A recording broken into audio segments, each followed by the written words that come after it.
Hello and welcome to the IgnitED Labs Online.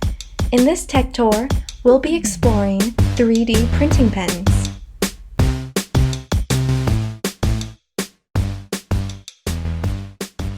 "3D printing pens are basically pens, but instead of using ink, they use plastic filament. The front end of the pen is heated, melting the filament as it's pushed through the nozzle. The user moves the pen to determine where the material is placed. The material starts cooling once it exits the pen. Once the material is completely cooled, it will harden to maintain its shape. There are many types of 3D printing pens, but they generally all have the same basic anatomy. We have the filament input hole, which is where we put the material that we're using.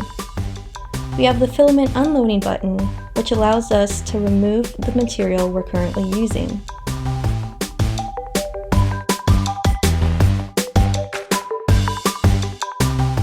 We also have the filament feeding button. This button allows us to input new material and feed it through the pen.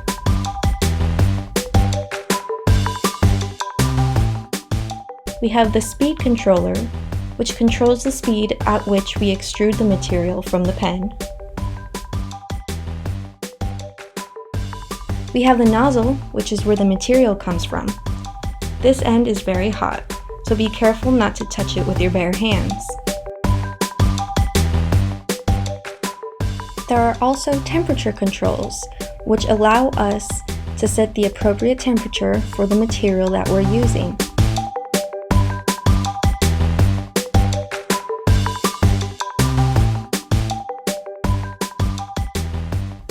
And finally, we have the power input hole.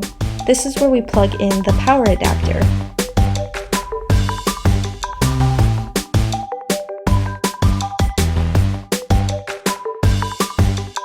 Filaments are what we call the material we use in 3D printing pens. The two most common filaments supported by 3D printing pens are ABS and PLA. ABS, or acrylonitrile butadiene styrene, is a material commonly used to make Legos. This material has a higher melting temperature. Because of this material emits mild fumes that could be considered irritants if inhaled for long periods of time. It's recommended that if you do use ABS, you use it in a well-ventilated area or you wear a mask. ABS is also a stronger material that cools quickly. The other commonly used material is PLA, or polylactic acid. This plastic is derived from food sources like corn, potato, or sugarcane.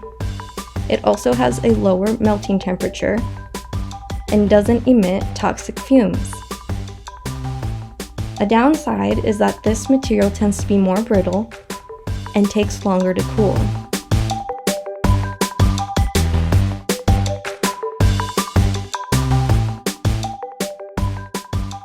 You can use these pens for small 3D print repairs. For example, the 3D printer at the lab ran out of filament during one of my prints.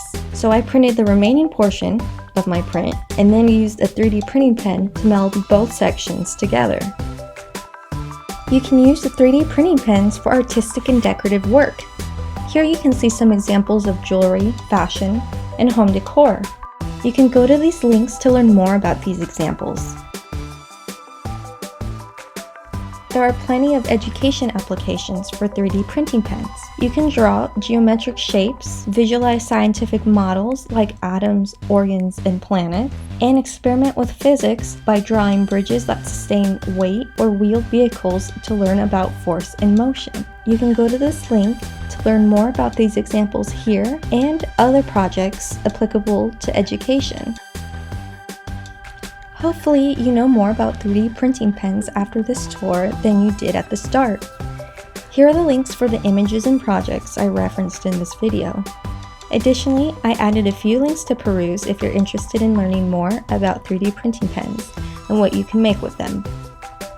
Take a look at our other technology tours to learn more about 3D printers, LEGO Mindstorms, Sphero, and more. See you next time!